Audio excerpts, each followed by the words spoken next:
شهر رمضان الذي أنزل فيه القرآن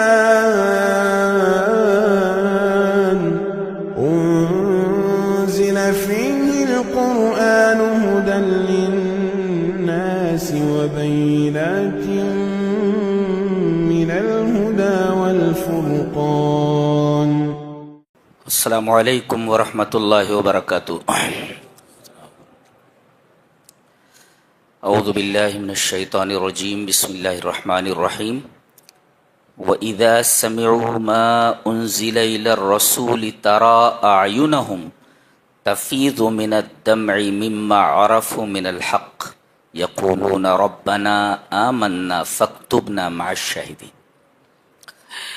7واں پارہ یہیں سے شروع ہو رہا ہے. یہاں نصارہ کے علماء اور ان کے راہبین کا تذکرہ کیا جا رہا ہے. قسیس کا مطلب ہوتا ہے نصارہ کے علماء اور خطبہ، اور رہبان کا مطلب ہے تو کہ جو تارک الدنیا ہے، خلوت گزین لوگ، اللہ کی عبادت کے لیے یکسو ہو گئے ہیں، ان کو رہبان کہتے ہیں.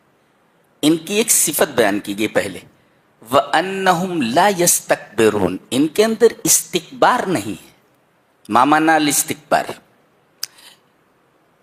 استکبار کا مطلب ہوتا ہے تکبر.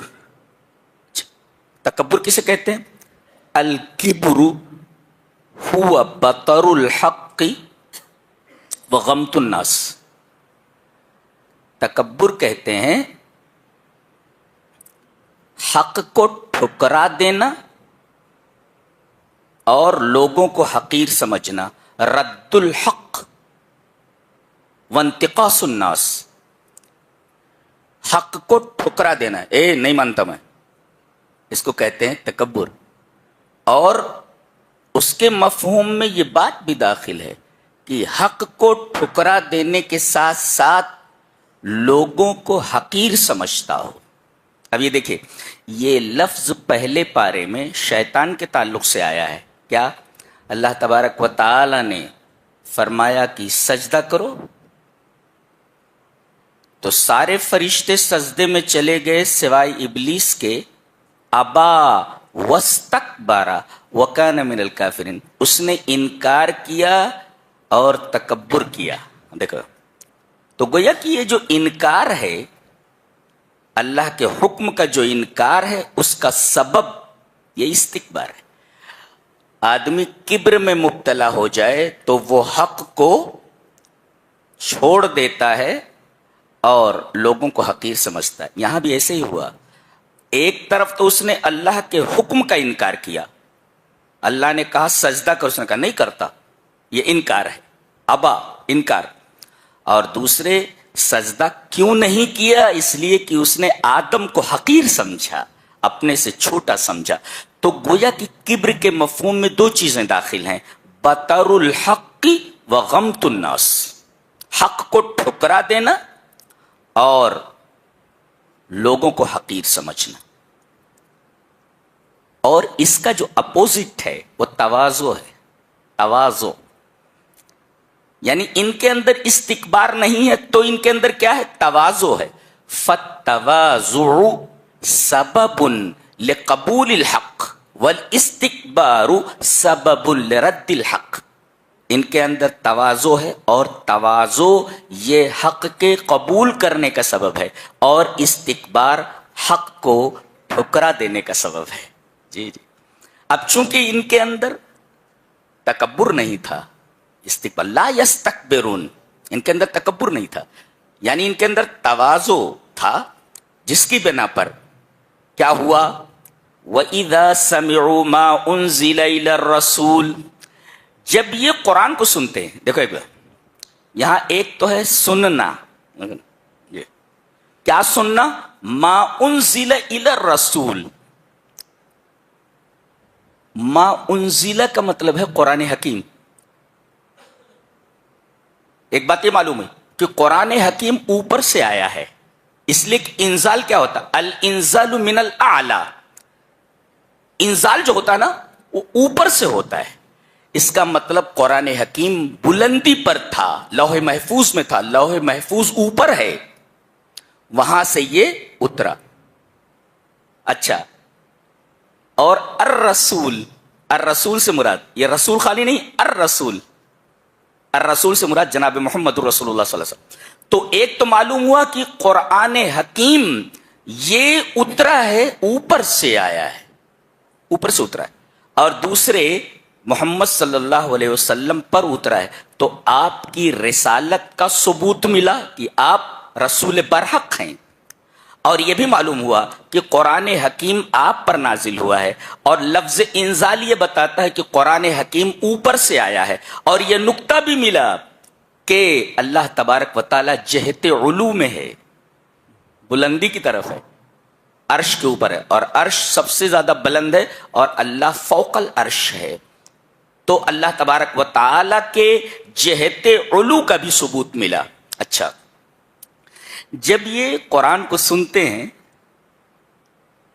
کون لوگ؟ یہی علماء نصارہ کے اور رہبان، تو ان کی دو حالتیں بتائی گی، وصف حالہم و وصف قالہم. ان کے حال اور قال دونوں کو بیان کیا گیا ہے. وصف حالہم کا مطلب ترى اعینہم تفیض من الدمع، کہ آپ دیکھیں گے کہ ان کے آنسو آنکھوں سے بہ رہے ہیں. فاض یفیض کا مطلب ہوتا ہے امتلاؤہا ثم سیلانہا. اب یہ بھر جائے، یہ کسی چیز کا بھر جانا اور بھرنے کے بعد چھلک پڑنا، باہر نکل جانا، بہ جانا. تو فاضا کے مفہوم میں دو چیزیں داخل ہے، ایک تو ہے بھر جانا امتلاؤہا، اور اس کے مفہوم میں یہ داخل ہے بھر کر چھلک جانا. تو ان کی آنکھیں آنسوؤں سے بھر گئیں اور آنسو باہر نکل پڑے. یہ ان کے حال کو بیان کیا گیا ہے کہ ان کی حالت یہ ہوئی قرآن کو سننے کے بعد. نقطہ یہ ملا کہ البکاء عند سماع القرآن وقراءتہ امر محمود. قرآن حکیم کو پڑھ کر رونا اور قرآن حکیم کو سن کر رونا یہ امر محمود ہے، یہ ایک پسندیدہ عمل ہے. اس لیے کہ رسول اکرم صلی اللہ علیہ وسلم کی وہ حدیث موجود ہے کہ عبداللہ ابن مسعود قرآن پڑھ رہے ہیں اور آپ رو رہے ہیں. جی امر محمود ہے. یہ تو ان کی حالت بیان کی گئی، اور ان کا قول بیان کیا گیا. آنکھوں سے آنسو رواں ہیں، کان سن رہے ہیں قرآن کو، اور آنکھوں سے آنسو رواں ہے. یہ ہے حالت ان کی حالت. اور قال کیا ہے بتا رہے ہیں، یقولون، بول رہے ہیں. قال مانے بولنا، بول رہے ہیں ربنا آمنا، اے ہمارے رب ہم ایمان لائے اس کتاب پر، اس رسول پر. اللہ اکبر. ہم تھوڑا سا انہوں نے قرآن سنا کہ ان کی زندگی بدل گئی. آج آپ لوگوں کے کانوں میں پورا قرآن اڈیل دیا جائے، کانوں پر جوں نہیں رینگتی. کتنا فرق ہے آپ میں اور علماء نصارہ اور قسیسین نصارہ میں. جی پورا قرآن اڈیل دیا جا رہا ہے، لیکن آپ کے دل دھڑکتے نہیں، آپ کی آنکھوں سے آنسو نہیں نکلتے. تو ایک تو ان کی حالت یہ ہے کہ آنکھوں سے آنسو نکل رہے ہیں، آنکھیں آنسوؤں سے بھر گئی اور بہ پڑی ہیں. یہ فاضا کا مطلب ہوا. اچھا، اور قال کی حالت بیان کی، کہہ کیا رہے ہیں، اے ہمارے رب ہم ایمان لے آئے. تو ایمان لے آئے تو فاکتبنا مع الشاہدین، تو ہمارا نام شاہدین میں لکھ لے، لکھ لے. اللہ، یعنی ادخلنا فی ہذہ الزمرہ، ادخلنا فی زمرتہم، شاہدین کے زمرے میں ہمیں شامل کر لے، ان کی جماعت میں ہمارا نام لکھ دے. کتبہ یکتب مس لکھنا، ٹو رائٹ. تو یہ ہے فاکتبنا. یہ شاہدین کون ہے؟ ظاہر ہے شاہدین کون ہے؟ محمد صلی اللہ علیہ وسلم و امتہ، نبی کریم صلی اللہ علیہ وسلم اور آپ کی امت، ہم لوگ یہ شاہدین ہیں. جی ہم لوگوں کا بیان ہے یہ. ہاں، جنہوں نے سچ مچ قرآن حکیم کو پکڑ رکھا ہے اور رسول اللہ صلی اللہ علیہ وسلم کی سچی اتباع کر رہے ہیں، در حقیقت وہ شاہدین ہیں. ہم لوگوں کا نام یہاں بیان کیا گیا ہے، یہ تو ہم لوگوں کا نام ہے یہاں، فاکتبنا مع الشاہدین. انہوں نے اللہ سے دعا کی کہ اے ہمارے رب ہم ایمان لے آئے تو ہمارا نام شاہدین میں لکھ لے. من ہم الشاہدین؟ شاہدین کون؟ محمد صلی اللہ علیہ وسلم و امتہ، نبی کریم صلی اللہ علیہ وسلم اور آپ کی امت یہ شاہدین ہیں. انہوں نے تمنا کی امت محمد میں شامل ہونے کے لیے. امت محمد کا کیا مقام ہے یہ معلوم ہوا. ہم اپنے مقام کو نہیں سمجھتے کہ ہمارا مقام کیا ہے. ہم نبی کریم صلی اللہ علیہ وسلم کی امت میں ہیں اور ہمیں شاہدین کا لقب دیا گیا ہے. ہم کتنے بلند مقام پر ہیں، لیکن آپ کو یہ بلندی راس نہیں آ رہی ہے. بلندی راس نہیں آ رہی ہے. آپ کو بلندی راس نہیں آئی تو آپ کو اس بلندی سے نیچے پھینک دیا گیا، اٹھا کر نیچے جاؤ.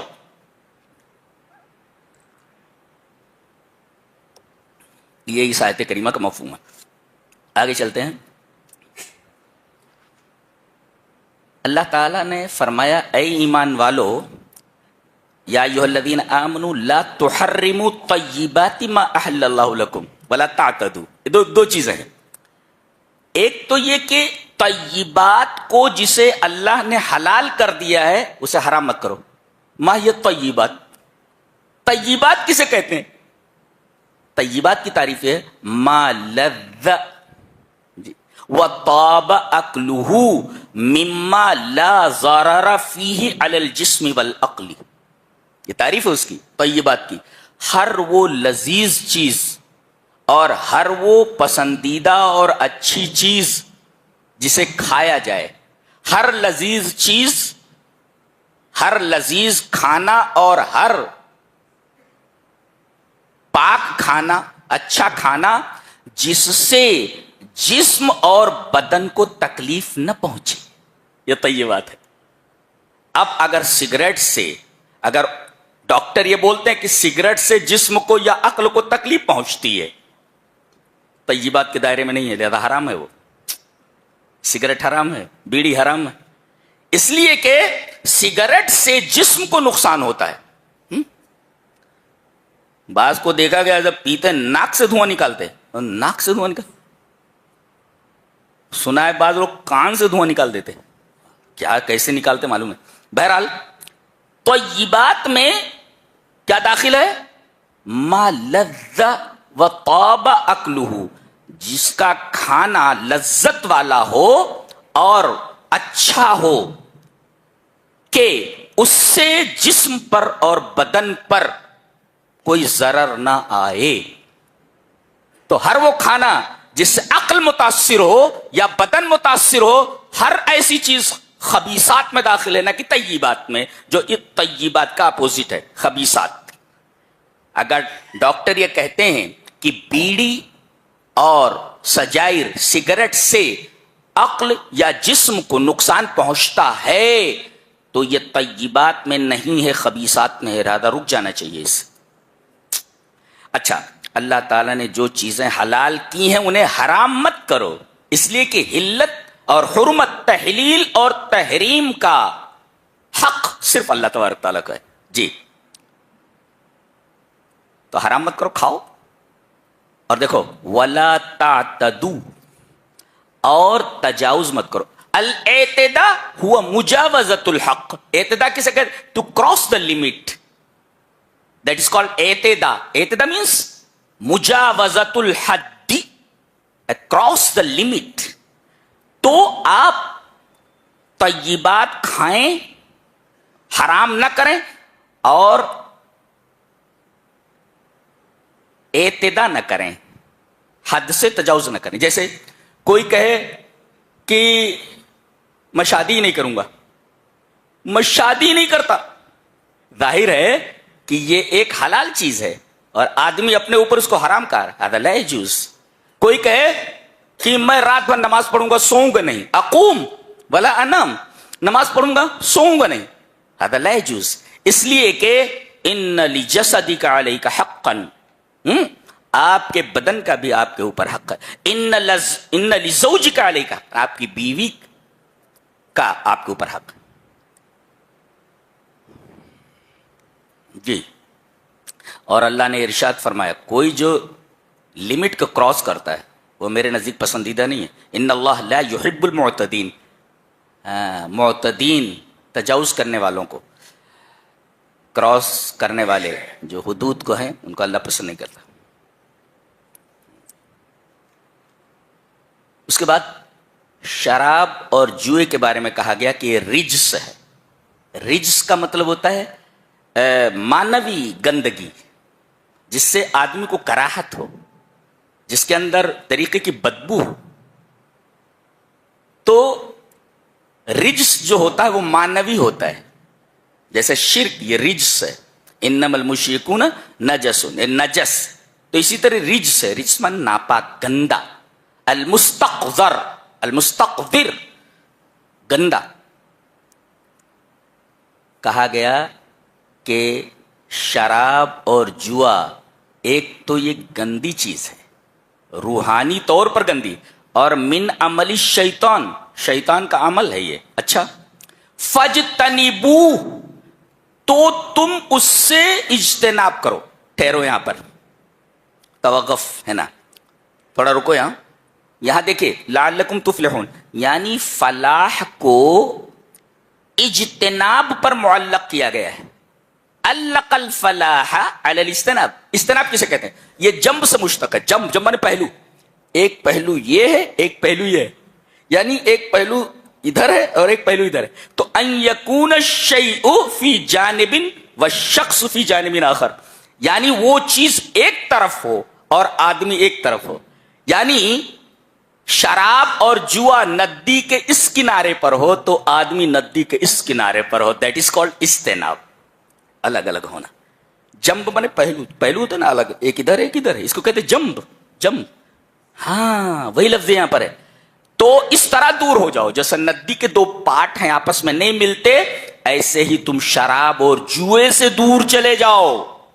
اللہ، اتنے دور چلے جاؤ کہ ندی کے ایک کنارے پر شراب اور جوا ہو اور ندی کے دوسرے کنارے پر تم ہو. اس کو کہتے ہیں اجتناب. اگر ایسا کرتے ہو تو لعلکم تفلحون، تو لکم الفلاح، تمہارے لیے فلاح. آگے آیت کے اندر جو آئے لیسا علی الذین، عجیب آیت ہے. اس میں تقوی کو 3 بار ذکر کیا گیا ہے. اللہ پڑھ لیتے، دیکھو. لیسا علی الذین آمنوا وعملوا الصالحات جناح فیما طعموا اذا متقوا وآمنوا وعملوا الصالحات ثم اتقوا وآمنوا ثم اتقوا واحسنوا. دیکھ رہے ہیں آپ؟ یعنی پہلی مرتبہ آیا متقوا وآمنوا وعملوا الصالحات ثم اتقوا وآمنوا ثم اتقوا واحسنوا. کمال ہے، ایک ہی آیت کے اندر تقوی تقوی تقوی. تقوی اختیار کیا انہوں نے، تقوی اختیار کیا انہوں نے، تقوی اختیار کیا انہوں نے. یہ 3 مرتبہ کیوں آیا؟ غور سے دیکھیں. پہلے تقوی کا مطلب یہ ہے کہ انہوں نے توحید کو قبول کیا اور شرک سے دور ہو گئے. اوپر سے بچنے کی بات آ رہی ہے، پورا سلسلہ ہے یہ. اللہ اکبر.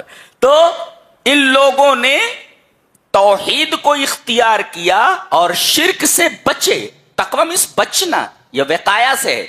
تو توحید کو اختیار کیا اور شرک سے بچے، یہ پہلے تقوی کا مطلب ہے. اور پہلے تو یہی ہے نا، آدمی توحید قبول کرے اور شرک سے دور رہے. سب سے بڑا تقوی یہی ہے.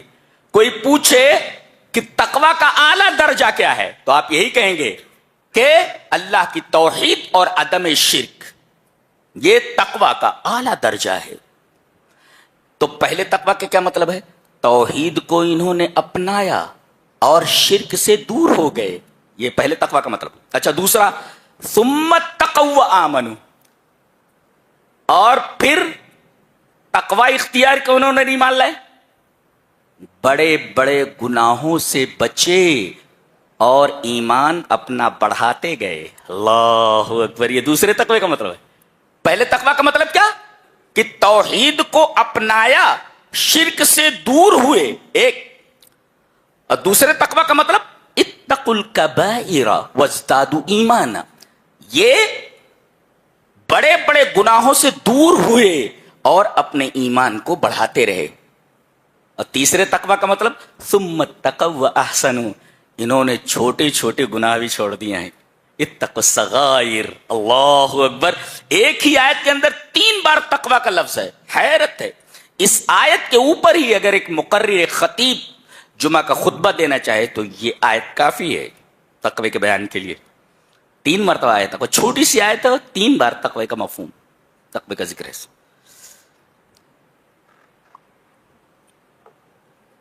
آگے بتایا جا رہا ہے کہ اگر آدمی حالت احرام میں ہو، عمرے کا احرام ہو یا حج کا احرام ہو، تو اس کے لیے خشکی کے جانور کا شکار حرام ہے۔ جی، ہرن جا رہی ہے، پکڑ لیا، کوئی اور جانور جا رہا ہے، پکڑ لیا، تو خشکی کا جانور آپ نہیں پکڑ سکتے، خشکی کے جانور کا شکار نہیں کر سکتے۔ اگر آپ نے مار دیا کسی خشکی کے جانور کو تو اسی کے مثل آپ کو کفارہ دینا پڑے گا۔ مثلا اگر آپ نے ہرن ماری ہے تو بکری اسی کے مثل ہے، بکری آپ دیجئے کفارے میں، وغیرہ وغیرہ۔ نیل گائے آپ نے ماری ہے تو گائے آپ دیجئے کفارے میں، اونٹ دیجئے آپ، جی یہ۔ ہاں، صید البحر آپ کے لیے جائز ہے، محرم کے لیے جو حالت احرام میں خشکی کا شکار تو ناجائز ہے، لیکن پانی کا شکار جائز ہے، جسے مچھلی پکڑ سکتے ہیں، جی، تو مچھلی کا شکار جائز ہے۔ وہی بتایا گیا، یا ایھا الذین آمنوا لا تقتلوا الصید وانتم حرم، شکار کو قتل نہ کرو اس حال میں کہ تم حالت احرام میں ہو۔ ومن قتلہ منکم متعمدا فجزاء مثل ما قتل من النعم، جی جی ویسے ہی دینا پڑے گا آپ کو۔ اللہ، اچھا، احل لکم صید البحر، دریا کا شکار تمہارے لیے حلال کیا گیا محرم کے لیے، یہ بتایا گیا۔ اللہ، اس کے بعد بڑی پیاری بات کہی جا رہی، یوم یجمع اللہ الرسل، جتنے بھی رسول آئے ہیں دنیا میں، تمام انبیاء و رسول کو اللہ اپنے سامنے کھڑا کرے گا، جمع کرے گا سب کو، کھڑے ہو جاؤ یہاں، کانپ رہے ہیں سب۔ اللہ، اللہ نے فرمایا فَلَنَسْأَلَنَّ الَّذِينَ أُرْسِلَ إِلَيْهِمْ وَلَنَسْأَلَنَّ الْمُرْسَلِينَ، دونوں سے پوچھا جائے گا، سوال ہوگا نبیوں سے بھی، سوال ہوگا امت سے بھی، جی۔ فَلَنَسْأَلَنَّ الَّذِينَ أُرْسِلَ إِلَيْهِمْ، جن کی طرف بھیجے گئے ہیں یہ امت، ان سے سوال کیا جائے، وَلَنَسْأَلَنَّ الْمُرْسَلِينَ، اور ہم رسولوں سے بھی سوال کریں گے۔ رسولوں سے سوال کیا ہوگا؟ امت سے، انہوں نے تمہارے پاس میرا پیغام پہنچا دیا تھا، اب امت جواب دے گی پہنچایا کہ نہیں پہنچایا۔ نبیوں سے پوچھا جائے گا تم نے پیغام پہنچایا تو ماذا اجیبتم، تمہیں امت کی طرف سے جواب کیا ملا؟ اللہ اکبر، کیسی کتاب ہے، دل دھڑکنے لگتا، اللہ، ایسا لگتا ہے جیسے تمام رسول میدان حشر میں کھڑے ہوئے ہوں اور رب تعالیٰ ان سے پوچھ رہا ہو، یہ تمہاری امت ہے، امت سے پوچھا جائے گا پیغام پہنچایا انہوں نے کہ نہیں، امت کو جواب دینا ہے۔ اور اب رسولوں سے سوال کیا جا رہا ہے، یوم یجمع اللہ الرسل فیقول ماذا اجبتم، جب اللہ رسولوں کو جمع کرے گا پوچھے گا ماذا اجبتم، تمہیں جواب کیا دیا گیا، وہ بولو، امت نے جواب کیا دیا۔ امت سے پوچھا جائے گا انہوں نے پیغام پہنچایا کہ نہیں، پھر رسولوں سے پوچھا جائے گا ماذا اجبتم، تمہیں جواب کیا ملا، امت نے جواب کیا دیا۔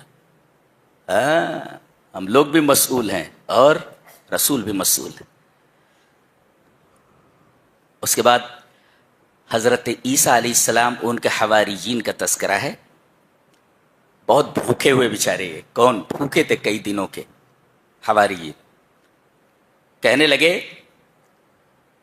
اذ قال الحواریون یا عیسی ابن مریم هل يستطيع ربك ان ينزل علينا مائدة من السماء، 3 چیزیں دیکھو غور سے، کیا تمہارا رب طاقت رکھتا ہے، اسلوب صحیح نہیں ہے حواریین کا، بولنے کا انداز صحیح نہیں، اللہ تبارک تعالیٰ نے ان کے اس انداز کو ذکر کیا ہے، یہ پسندیدہ انداز نہیں ہے، کیوں نہیں، اللہ کے پاس استطاعت کیوں نہیں ہے، اللہ کے پاس قدرت کیوں نہیں ہے؟ وہ کہہ رہے ہیں حل یستطیع، کہ اللہ کے پاس استطاعت ہے.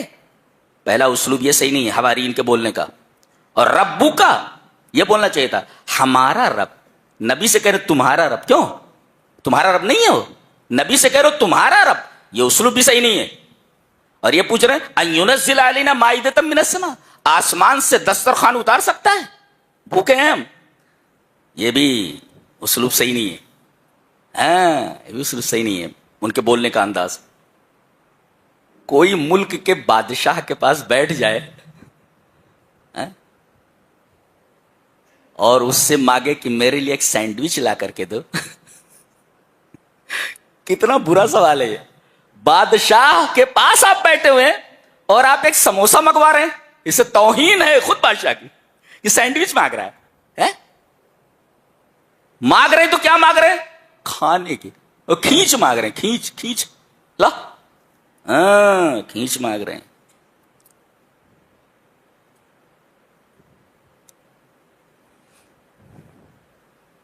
حضرت عیسیٰ علیہ السلام نے دعا کی میرے رب بھوکے ہیں کھانا چاہیے ان کا. اللہ نے فرمایا اتار دوں گا میں. قال اللہ انی منزلہ علیکم، اللہ نے فرمایا دسترخوان اتار دوں گا، لیکن ایک شرط ہے فمن یکفر بعد منکم فانی اعذبہ عذابا لا اعذبہ احدا من العالمین. اگر اس کے بعد کسی نے گڑبڑی کی، انکار کیا، تو ایسی سزا دوں گا کہ دنیا میں کسی کو ایسی سزا نہیں ملی ہوگی. دسترخوان اترا، اختلاف ہے اس میں. صحیح یہ ہے کہ تراجعوا عن طلبہم، اپنی طرف سے باز آ گئے ہو، نہیں چاہیے تو نہیں چاہیے. اس لیے کہ اس کے بعد اگر کوئی انکار کرے تو ایسی سزا دوں گا کہ دنیا میں کسی کو سزا ایسی نہیں دی گئی ہوگی. اب اتنی بڑی سزا کا معاملہ آ گیا تو تراجعوا عن طلبہم، اپنی طلب سے باز آ گئے جو مانگنا چاہ رہے تھے. کیا بات ہے. آگے سورہ انعام ہے.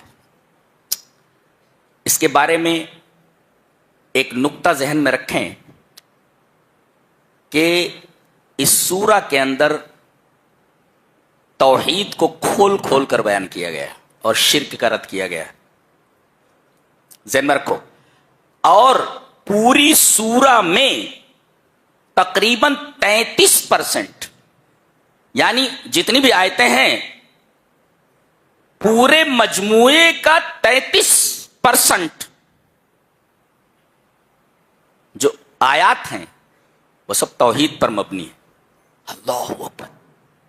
پوری سورہ ہے، پوری سورہ میں جتنی آیتیں ہیں تمام آیات کا 33% یہ توحید پر مشتمل ہے. جسے توحید کو سمجھنا ہو وہ اس سورہ کریمہ کا مطالعہ کرے. پہلے ہم توحید کا مطلب سمجھاتے ہیں. ما هو التوحید؟ افراد اللہ بالعبادہ ونفیها عما سوا.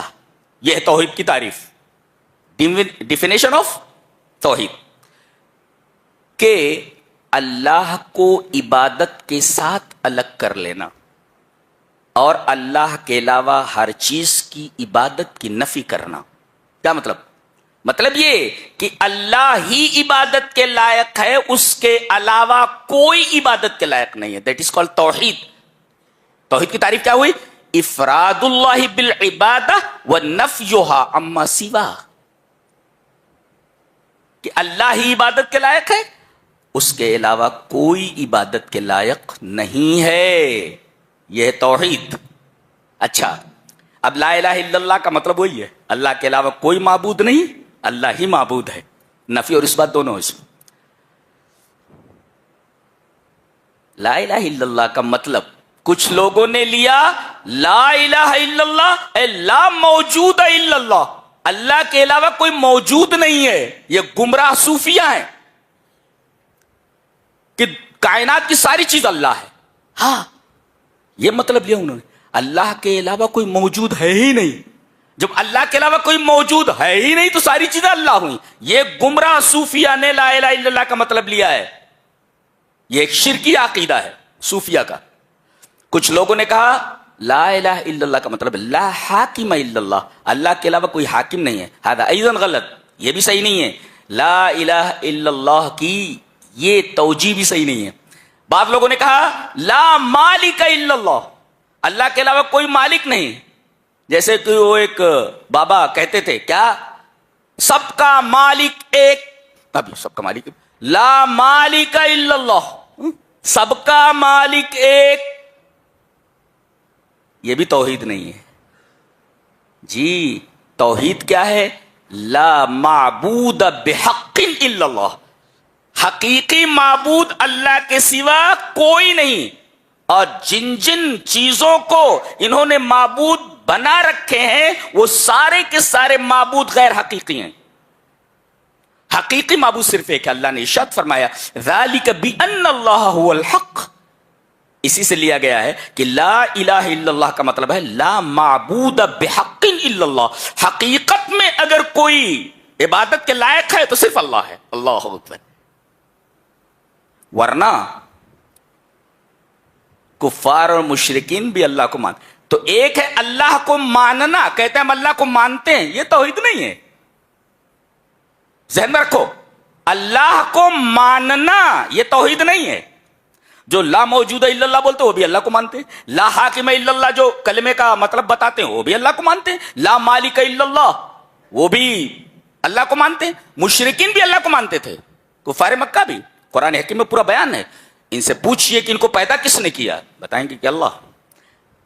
ساتوں آسمانوں اور زمینوں کا مالک رب کون ہے؟ بولے اللہ. روزی کون دیتا ہے؟ بولے اللہ. کائنات میں تصرف اور تدبیر کون کرتا؟ بولے اللہ. ارے یہ سارے عقیدے جو ان کے ہیں وہ تو ہمارے ہیں.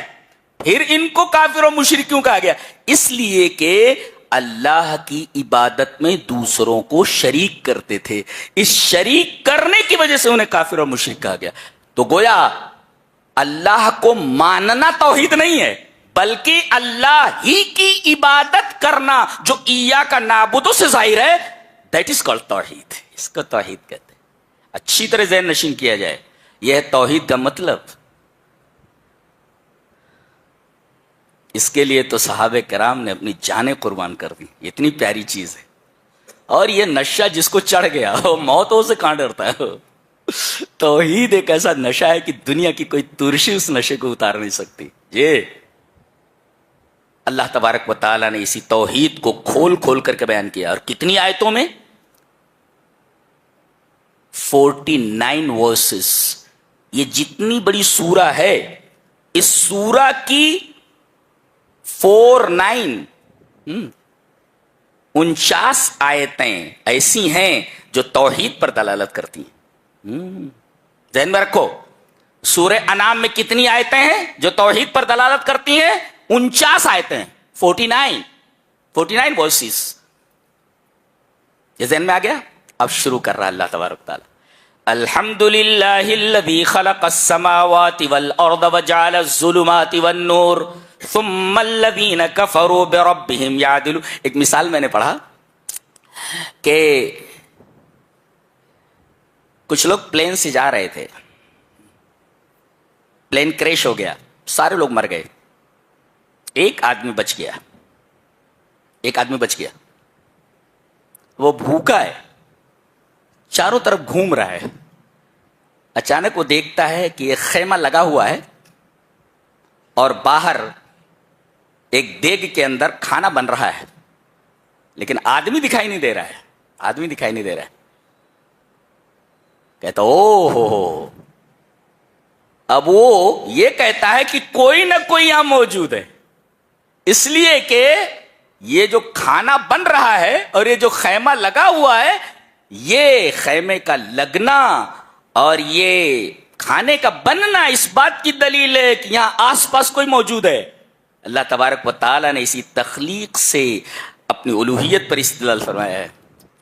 اس لیے کہ جو خالق ہوتا ہے وہی عبادت کے لائق ہوتا ہے، جو پیدا نہ کر سکے وہ عبادت کے لائق نہیں ہوتا. جی الحمدللہ الذی خلق السماوات والارض. قابل تعریف ہے اللہ، تمام تعریف اللہ کے لیے، یقیناً ساری تعریف اس کے لیے ہے جس نے آسمان اور زمینوں کو پیدا کیا ہے. جی وجعل الظلمات والنور، اور تاریکیوں کو اور روشنی کو پیدا کیا. اللہ. اور کہا یہ تو آسمان و زمین ہے، روشنی اور تاریکی ہے، ہم نے تم کو بھی پیدا کیا ہے. هو الذی خلقکم، اے میرے بندو، اے انسانوں، تم کو میں نے پیدا کیا ہے. جی ڈارون نے کہا تھا کہ انسان ترقی کرتے کرتے ایولوشن اور ارتقاء کے نتیجے میں بندر ہوا اور پھر بندر سے ترقی کر کے انسان بن گیا. اللہ فرما رہا ہے ڈارون کا یہ نظریہ ایک دم بوگس سے بتایا، اس نے تم کو پیدا کیا ہے. جی کس سے؟ یہ بھی بتایا بندر سے نہیں، یہ بتایا من تین، مٹی سے پیدا کیے گئے ہو تم. جی تین کسے کہتے ہیں؟ مٹی. مٹی ہے، مٹی میں پانی ڈال دو، تین ہے.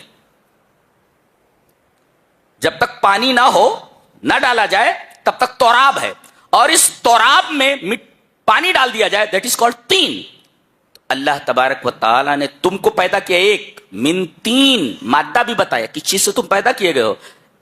ارشاد یہ بتاتا ہے کہ تم بندر کی اولاد نہیں ہو، مٹی سے ڈائریکٹ پیدا کیے گئے ہو تم. ایک تو تم کو پیدا کیا، مادہ کیا ہے؟ مادہ تین ہے، مٹی ہے، اس سے تم پیدا کیے گئے ہو. اور یہی نہیں پیدا کر کے چھوڑ دیے گئے ہو.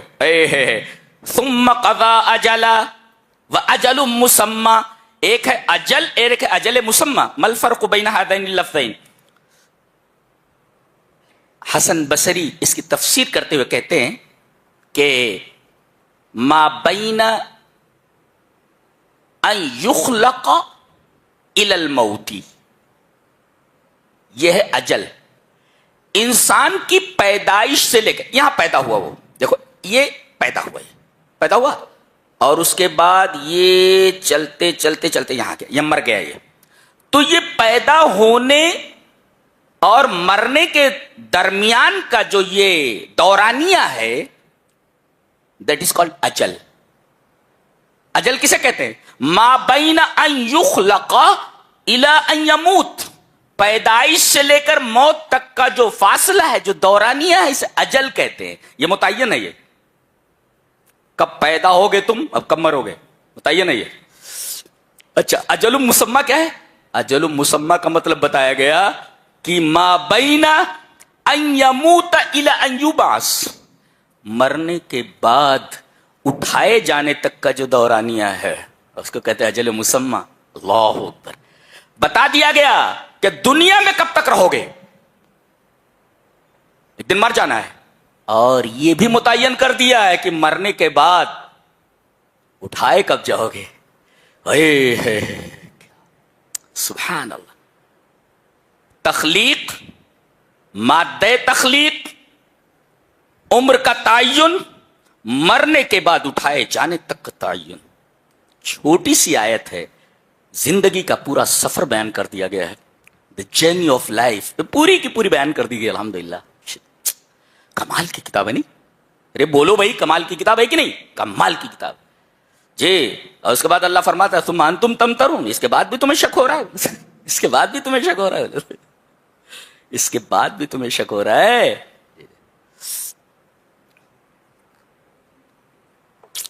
ایک ہوتا شک، ایک ہوتا امترا. مل فرق بین الشک والامترا.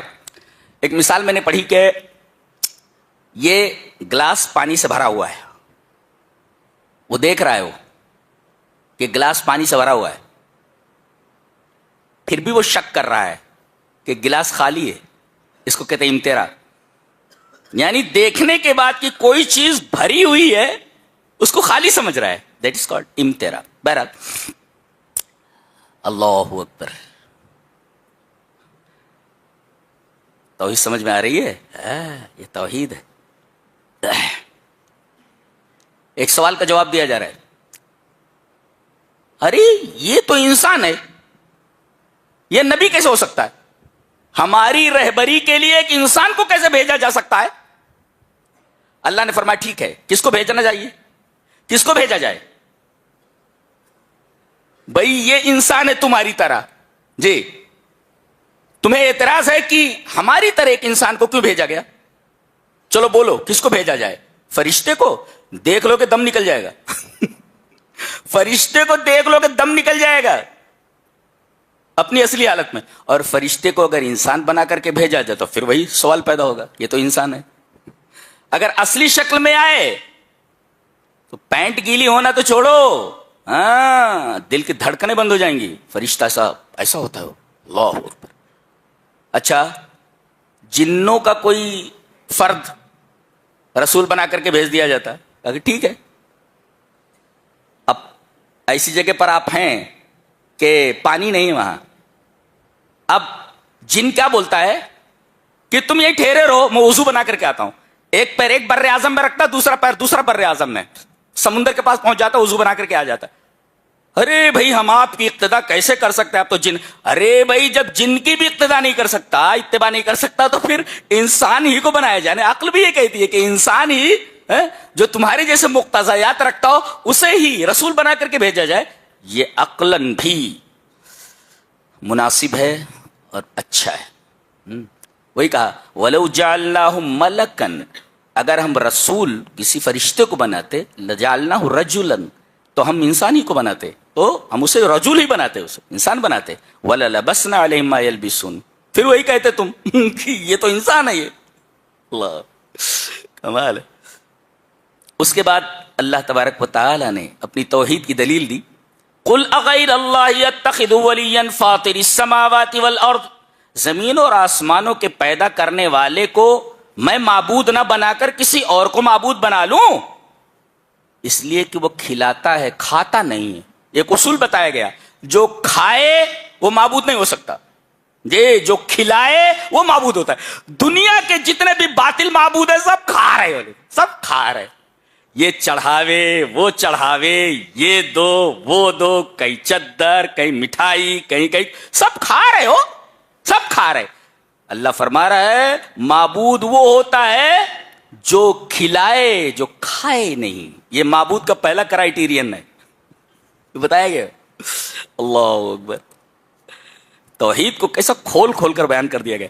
قل اغیر اللہ اتخذ ولیا فاطر السماوات والارض وهو یطعم ولا یطعم, ہاں جو کھلاتا ہے کھاتا نہیں ہے, وہ یطعم ولا یطعم, کھلاتا ہے کھاتا نہیں. کہا کسی پریشانی میں مبتلا ہو جاؤ, یہ پریشانی کو دور کرنے والا کون؟ اللہ کے علاوہ کوئی نہیں. وَإِن يَمْسَسْكَ اللَّهُ بِضُرٍّ فَلَا كَاشِفَ لَهُ إِلَّا هُوَ, اگر تمہیں کوئی مصیبت پہنچ جائے تو اس مصیبت کو دور کرنے والا اللہ کے سوا کوئی نہیں.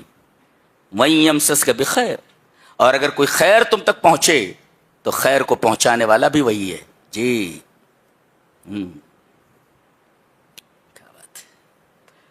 ہر آیت اپنے اندر توحید لیے ہوئے ہے.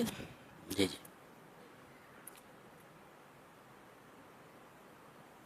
کبھی کبھی ایسا ہوتا ہے کہ آدمی کو پیغام پر یقین ہوتا ہے, جی پیغام پر یقین ہوتا ہے, آدمی سے چڑ نہیں ہوتی, اس کے پیغام سے چڑ ہوتی. جب تک آپ نے نبوت کا دعویٰ نہیں کیا تھا سب آپ کو چاہتے تھے, صادق اور امین بولتے تھے, اور جب آپ نے کہا میں اللہ کا نبی ہوں سارے دشمن ہو گئے آپ کے. فرمایا گیا کہ قد نعلم انه ليحزنك الذي يقولون, ہمیں معلوم ہے کہ آپ کو جو دکھ پہنچ رہا ہے ان کی باتوں سے, تو آپ سمجھ لیں انہم لا یکذبونک, یہ آپ کی تکذیب نہیں کر رہے, ولکن الظالمین بآیات اللہ یجحدون, اللہ کی آیتوں کے ساتھ یہ انکار کرتے ہیں. اللہ آپ کو نہیں جھٹلا رہے, اللہ کی آیتوں سے ان کو دلچسپی نہیں ہے, اللہ کی آیتوں کا انکار کرتے ہیں. آپ کو نہیں جھٹلا رہے, اللہ کی آیتوں کو جھٹلا رہے. یہ مطلب ان کو آپ سے چڑ نہیں, آپ کے پیغام سے چڑ ہے.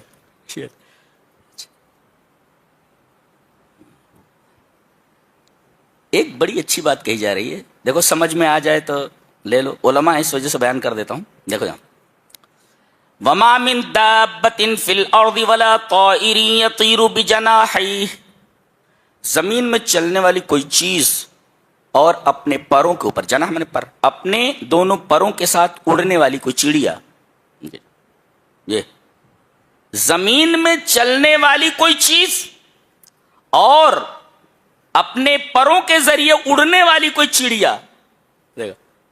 سوال یہ ہے کہ یہاں یہ کہہ دیا جاتا زمین میں چلنے والی کوئی چیز اور کوئی چڑیا، یہ پر لانے کی کیا ضرورت تھی؟ اپنے پروں کے ذریعے اڑنے والی. اس میں نحو کا ایک قاعدہ موجود ہے کہ معطوف علیہ، یہ نحو کا ایک قاعدہ ہے، اگر وہ مقید ہو کسی حال یا کسی ظرف کے ذریعے تو معطوف بھی اسی کے ساتھ مقید ہو جائے گا. نہیں سمجھ میں آیا؟ جی. ابھی دیکھو یہاں قید ہے کیا کہ قید یہ ہے کہ جتنے بھی زمین پر چلنے والے ہیں، دیکھو دابا کو ظرف کے ساتھ مقید کیا گیا فی الارض، زمین میں، تو اب جب یہ معطوف علیہ ہوا اور ولا طائر اور کہا جاتا کوئی چڑیا، تو معلوم ہوتا کہ زمین پر رہنے والی چڑیا، اس سے فضا میں اڑنے والی چڑیوں کا استثناء ہو جاتا. کیا کلام ہے یہ، رعایت لفظیہ کوئی امی نہیں کر سکتا. یہ بات یاد رکھیں آپ ہمیشہ جی، یہ کلام کا اسلوب اور انداز بتاتا ہے کہ یہ اللہ کا کلام ہے، اللہ کا کلام ہے. اب جب یہ کہہ دیا یطیر بجناحیہ، تو زمین پر رہنے والے بہت سارے پرندے ایسے جو فضا میں نہیں اڑ سکتے، جیسے ایوز ہے، مرغابی ہے، اسی طریقے سے جو بطخ ہے، مرغی ہے، یہ فضا میں نہیں اڑ سکتے زیادہ دیر تک. جی تو اگر یہ کہا جاتا وما من دابۃ فی الارض ولا طائر، اور یہ نہیں کہا جاتا یطیر بجناحیہ، تو یہ مقید ہو جاتے ان چڑیوں کے ساتھ، یہ چیز مقید ہو جاتی جو زمین کے اوپر رہتی ہیں، فضا کے اندر اڑنے والی چڑیاں اس سے نکل جاتی. کیا کلام ہے، اللہ، یہ کلام. فرمایا گیا جن چیز کو انہیں یاد دلایا گیا تھا، جب یہ بھول گئے تو ہم نے ان پر ہر چیز کے دروازے کھول دیے. ایک عجیب بات ہے کہ جب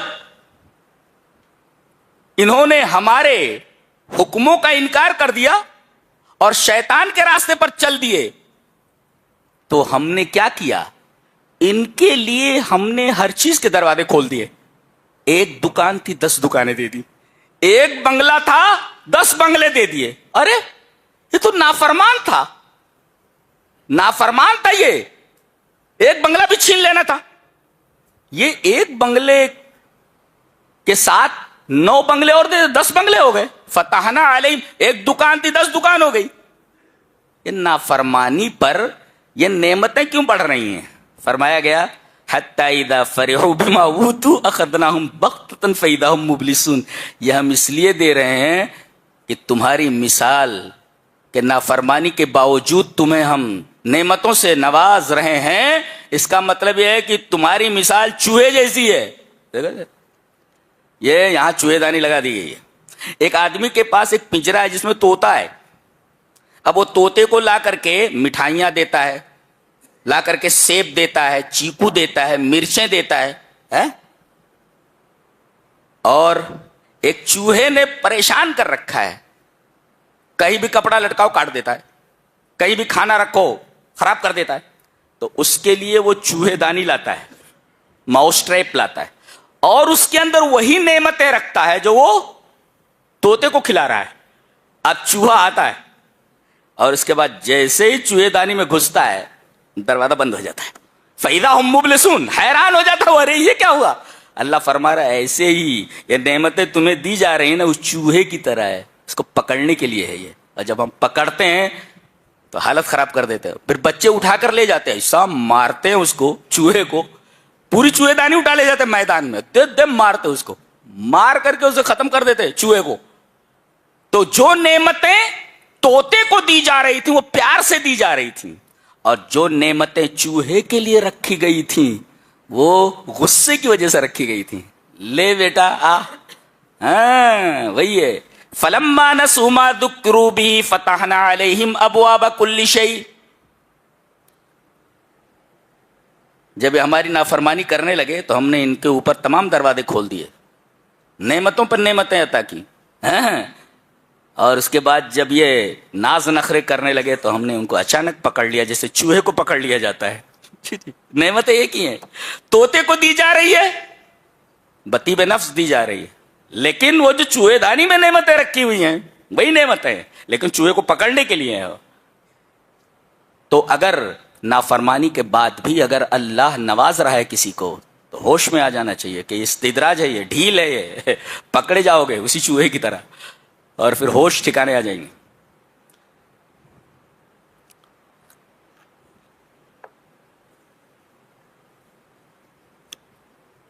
اللہ، ایک آیت کے اوپر ہم رکیں گے، تفصیل کریں گے اس کی ہم. کیا آیت؟ توحید کھل کر سامنے آ گئی ہے. اللہ نے فرمایا، میں اس کی تفصیل کرنے جا رہا ہوں، اور پوری سورہ کریمہ میں یہ چھوٹی سی آیت کریمہ توحید کے تمام پہلوؤں کے تمام ایسپیکٹس کو لیے ہوئے. جی پہلے آیت پڑھتے ہیں، آپ لوگ متوجہ ہو جاؤ میری طرف. وَعِندَهُ مَفَاتِحُ الْغَيْبِ لَا يَعْلَمُهَا إِلَّا هُوَ وَيَعْلَمُ مَا فِي الْبَرِّ وَالْبَحْرِ وَمَا تَسْقُطُ مِنْ وَرَقَةٍ إِلَّا يَعْلَمُهَا وَلَا حَبَّةٍ فِي ظُلُمَاتِ الْأَرْضِ وَلَا رَطْبٍ وَلَا يَابِسٍ إِلَّا فِي كِتَابٍ مُبِينٍ. اسٹائل دیکھ رہے ہیں بولنے کی؟ اللہ، اسلوب دیکھ رہے کتنا حسین ہے بات کرنے کا انداز. اللہ جی چاہتا ہے ایک بار پھر سے پڑھو.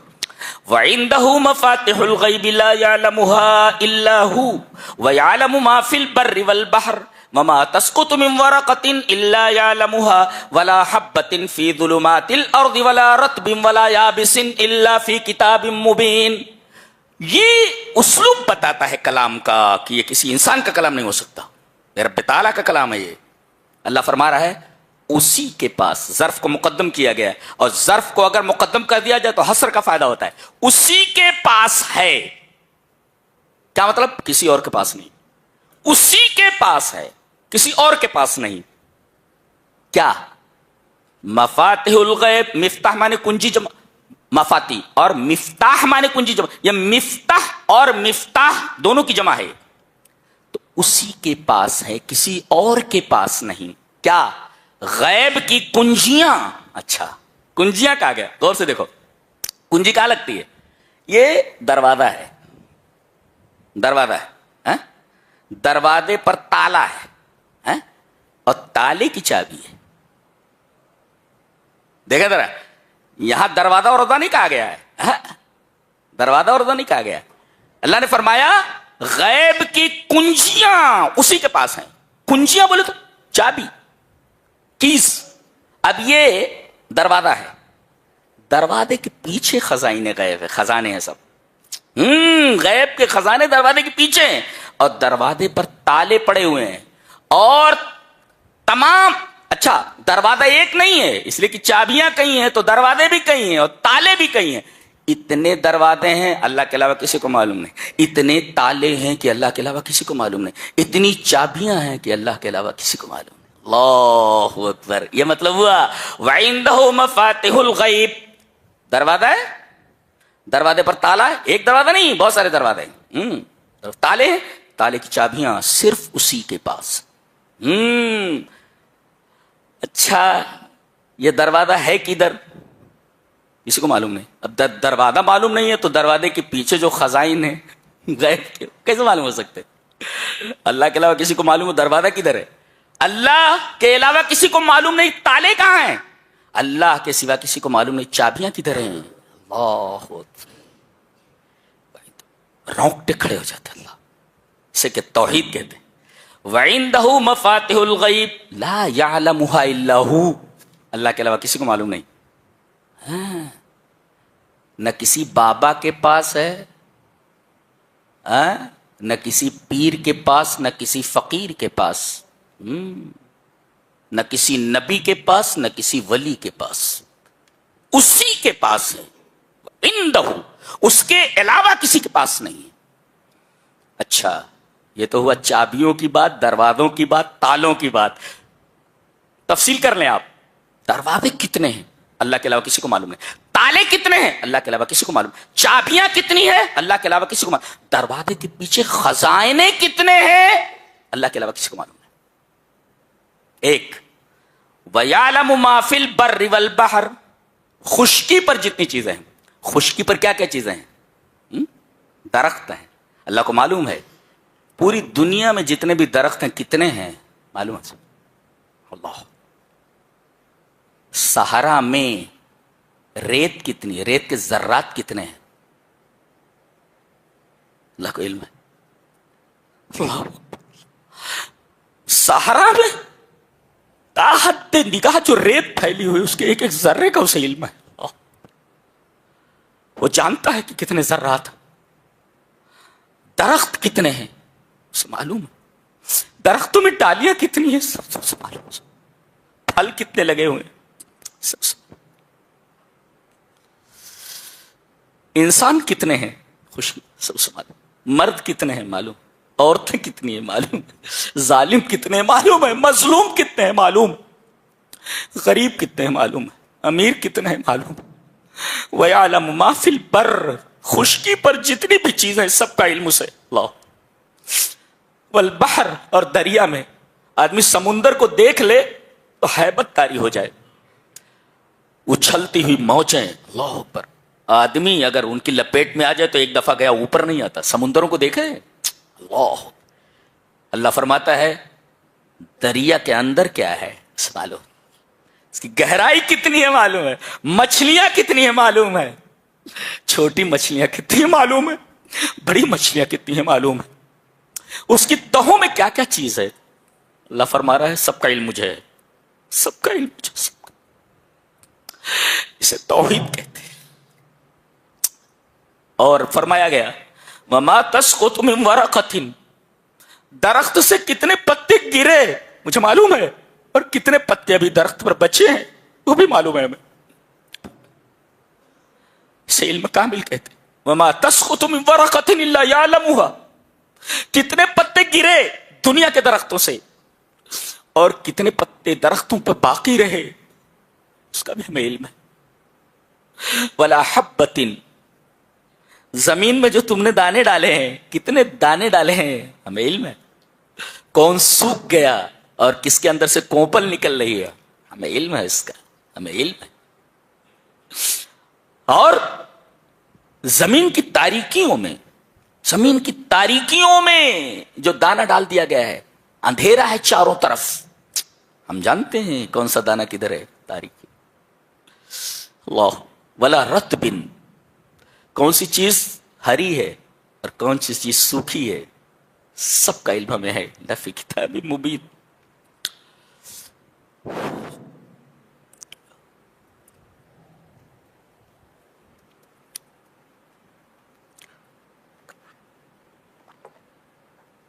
اسے توحید کہتے ہیں.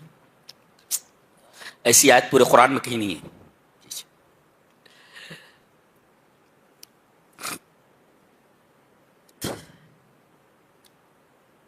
آگے ایک اور آیت کی تفصیل کرنا چاہیں گے. اللہ نے فرمایا قُلْ أَنَدْعُو مِن دُونِ اللَّهِ مَا لَا يَنْفَعُنَا وَلَا يَضُرُّنَا وَنُرَدُّ عَلَىٰ آقَابِنَا بَعْدَ إِذْ هَدَانَا اللَّهُ كَالَّذِي اسْتَهْوَتْهُ الشَّيَاطِينُ فِي الْأَرْضِ حَيْرَانٌ لَهُ أَصْحَابٌ يَدْعُونَهُ إِلَى الْهُدَى ائْتِنَا قُلْ إِنَّ هُدَى اللَّهِ هُوَ الْهُدَى وَأُمِرْنَا لِلْمُسْلِمِ رَبِّ الْعَالَمِينَ وَأُمِرْنَا لِنُسْلِمَ لِرَبِّ الْعَالَمِينَ. کیا مثال ہے توحید کی. اللہ اے میرے حبیب آپ بولی کہیے کیا ہم اللہ کے علاوہ ایسی چیزوں کو پکاریں، دعائے مسئلہ دعائے عبادت، ہم ایسی چیزوں سے مانگیں یا ایسی چیزوں کی عبادت کریں جو نہ نفع دے سکے نہ نقصان پہنچا سکے. نقطہ یہ ملا کہ ما عبد من دون اللہ فلا یضر ولا ینفع. اللہ کے علاوہ دنیا میں جن جن چیزوں کی عبادت کی جا رہی ہے وہ نہ نفع پہنچا سکتے ہیں نہ نقصان پہنچا سکتے ہیں. لکھ لو، نوٹ اٹ ڈاؤن. جی اللہ کے علاوہ جن جن چیزوں کی پوجا ہو رہی ہے دنیا میں، کل ما عبد من دون اللہ لا یضر ولا ینفع، وہ نہ کسی کو نقصان پہنچا سکتے نہ نفع دے سکتے. یہ بات یاد رکھو. باطل معبودوں کا حال یہی ہے. پہلا ٹکڑا. اچھا چاہتے ہو کہ وَنُرَدُّ عَلَىٰ عَقَابِنَا بَعْدَ إِذْ هَدَانَا اللَّهُ، اللہ نے ہمیں ہدایت دی ہے، ہدایت کے بعد چاہے تو کہ ہم ایڑیوں کے بل پھر جائیں، ایڑیوں کے بل ایسے پھر جائیں، ایسے پھر جانا، پیر ادھر ہے تو ایڑیاں ادھر ہو جائیں، ایڑیوں کے بل پھر جائیں ہم، یہ ادھر ہدایت کا راستہ ہے، ہم یوں پھر جائیں ایڑیوں کے بل ضلالت کی طرف. کیا تعبیر دیکھو، تعبیر دیکھو. وَنُرَدُّ عَلَىٰ أَعْقَابِنَا بَعْدَ إِذْ هَدَانَا اللَّهُ، ہدایت کے راستے پر تھے ہم، اب ایڑیوں کے بلے سے پھر گئے ہم، ایڑیوں کے بل اور ضلالت کی طرف منہ کر لیا ہم نے. ایسا کیسے کر سکتے ہیں؟ یہ تو ایسے ہی ہے اس آدمی کی طرح جو ہدایت نہ پا سکے، گمراہی میں ہو، بھٹک رہا ہو. مثال دیکھو کتنی شاندار مثال ہے. کَالَّذِی اسْتَهْوَتْهُ الشَّیَاطِینُ فِی الْأَرْضِ حَیْرَانٍ، جسے جنگل میں شیاطین نے بھٹکا دیا ہو، حیران ہے وہ، ادھر جا رہا ہے راستہ نہیں مل رہا، ادھر جا رہا ہے راستہ نہیں مل رہا ہے، ادھر جا رہا ہے راستہ نہیں، حیران. آدمی کہیں پر پہنچے اور راستہ اگر نہ ملے اسے کتنا حیران ہوگا. کبھی کبھی ایسا ہوتا ہے لفٹ اگر بند ہو جائے، دروازہ بند ہے، بجلی چلی گئی اور کوئی بہترین ٹیکنالوجی اس لفٹ میں نہیں ہے، آدمی کی کیا حالت ہوگی اندازہ لگائیے آپ. بھاگ نہیں سکتا ادھر ادھر.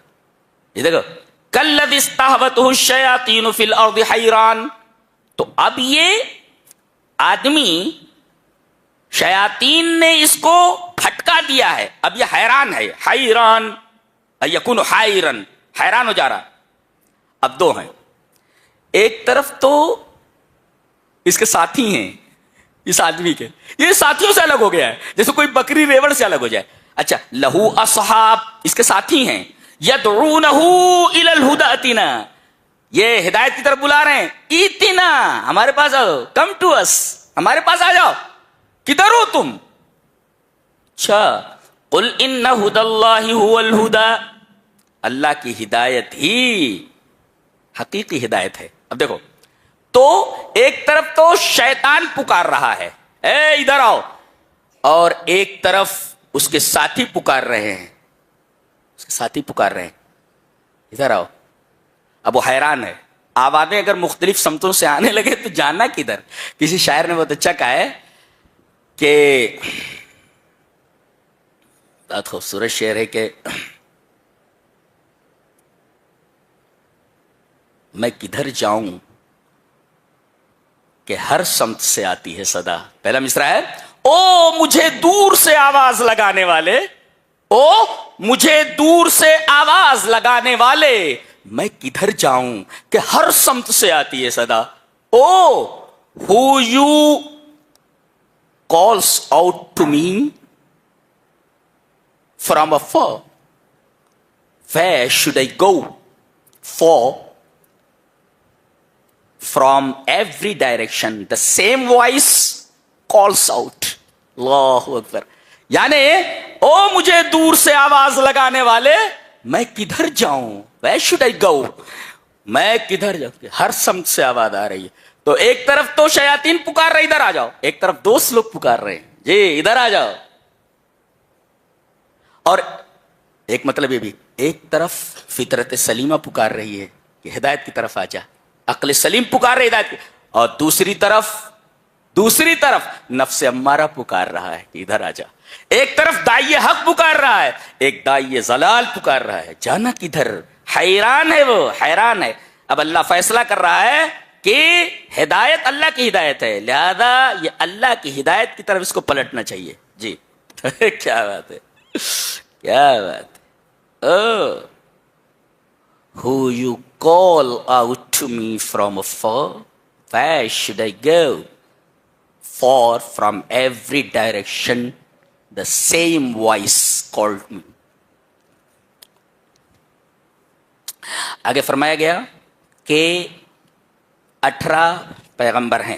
اس سے پہلے ایک بات کہی گئی کہ دنیا میں آج ہر شخص کس کی تلاش میں ہے، چاہے وہ معاشرہ ہو، شہر ہو، ملک ہو، کس چیز کی تلاش میں ہے؟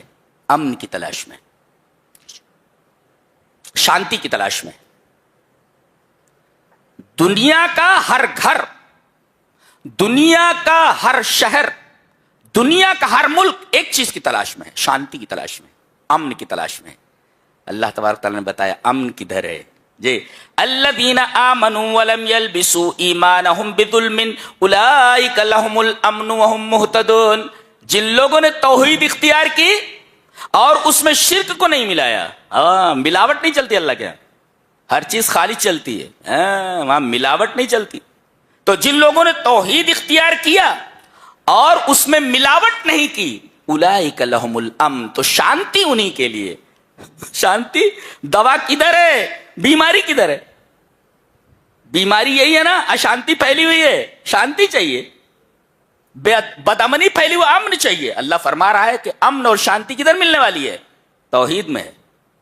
توحید کی برکت یہ ہے کہ جہاں یہ توحید اپنی اصلی اور خالص شکل میں موجود ہو، اللہ تبارک و تعالی وہاں امن و امان اور طمانینت اتار دیتا ہے۔ یہ توحید کی برکت ہے۔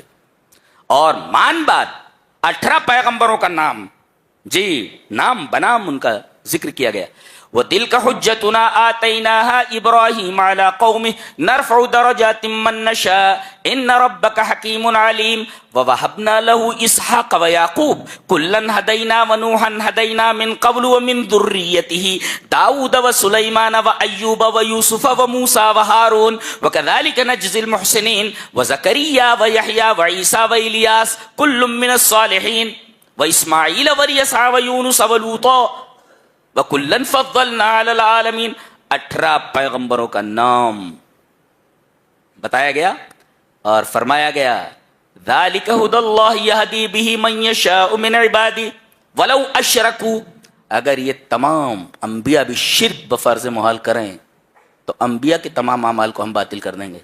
جی اللہ کے ہاں شرک پر کوئی کمپرومائز نہیں، بفرض محال اگر انبیاء بھی شرک کریں تو ان کے اعمال کو ہم باطل کر دیں گے۔ 18 پیغمبروں کا نام، جلیل القدر انبیاء ہیں سب، ان کے بعد فرمایا گیا۔ کیا بات ہے، سبحان اللہ سبحان اللہ۔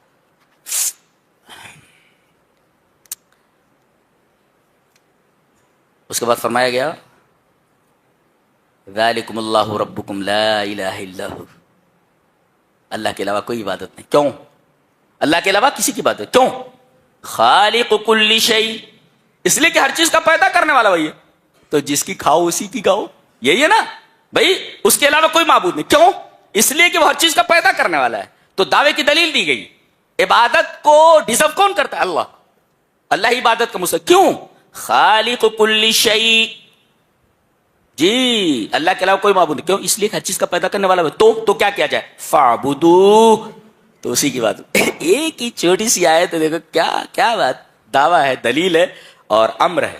دعویٰ کیا ہے؟ اس کے علاوہ کوئی معبود نہیں۔ کیوں؟ دلیل خالق کل شیء، ہر چیز کا پیدا کرنے والا ہے، جو پیدا کرے وہی عبادت کا مستحق ہو۔ تو کیا کیا جائے؟ فاعبدوہ، تو اسی کی عبادت کرو۔ سوال یہ پیدا ہوا، ٹھیک ہے ہم اس کی عبادت کریں، دکھائی کیوں نہیں دیتا؟ وہ دکھائی کیوں نہیں دیتا؟ اگر وہ ہے تو دکھائی کیوں نہیں دیتا؟ جواب اس کا یہ ہے کہ عدم رویت، عدم وجود کو مستلزم نہیں، کہ کوئی چیز دکھائی نہیں دیتی تو وہ ہے ہی نہیں۔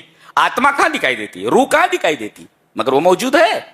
تو بہت ساری چیزیں ایسی ہیں جو دکھائی تو نہیں دیتی، مگر ہم ان کے آثار سے سمجھتے ہیں کہ وہ چیز موجود ہے۔ جی جی جی، آثار سے سمجھتے ہیں۔ تو ایک بچہ بھی بتا دے گا، جیسے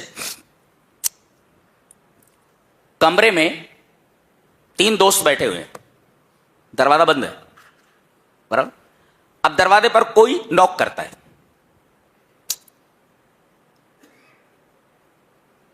یہ تینوں دوست باتوں میں مشغول تھے، دروازے پر جب نوک ہوتی ہے تو تینوں اس طرف مڑ جاتے ہیں۔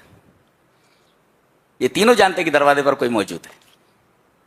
دروازے کا کھٹکھٹانا اس بات کی دلیل ہے، اس کا کھٹکھٹایا جانا اس بات کی دلیل ہے کہ دروازے پر کوئی ہے۔ اب ایک بولتا ہے زید ہوگا، ایک بولتا نہیں وہ ڈاکیا ہوگا، خط لے کر کے آئے۔ ارے وہ بولے وہ آرڈر دیا تھا میں نے پیزا کا، وہ لے کر کے آیا ہوگا، پیزا بوائے ہے وہ جو کھٹکھٹا رہا ہے۔ ایک کہتے نہیں بکری سینگ مار رہی ہے۔ دیکھو اختلاف کس میں نہیں ہے؟ اختلاف کس میں نہیں ہے؟ تعقل میں اختلاف نہیں ہے۔ سبھی لوگ کہہ رہے ہیں دروازے پر کوئی ہے، تصور میں اختلاف ہے۔ جی ہے کون؟ وہ ہے کون؟ کوئی نہ کوئی تو ہے، دروازے پر ہے، کون ہے یہ تصور ہے۔ صورت گری میں اختلاف، تعقل میں کسی کا اختلاف نہیں، تصور میں اختلاف ہے۔ تو کیسے انکار کر سکتے کہ کوئی نہیں ہے؟ دکھائی نہیں دیتا، لیکن دکھائی نہ دینے کے باوجود اثر موجود ہے، کھٹکھٹاہٹ موجود ہے جو دلیل ہے اس بات کی دروازے کے اوپر کوئی ہے، اگرچہ وہ دکھائی نہیں دے رہا ہے.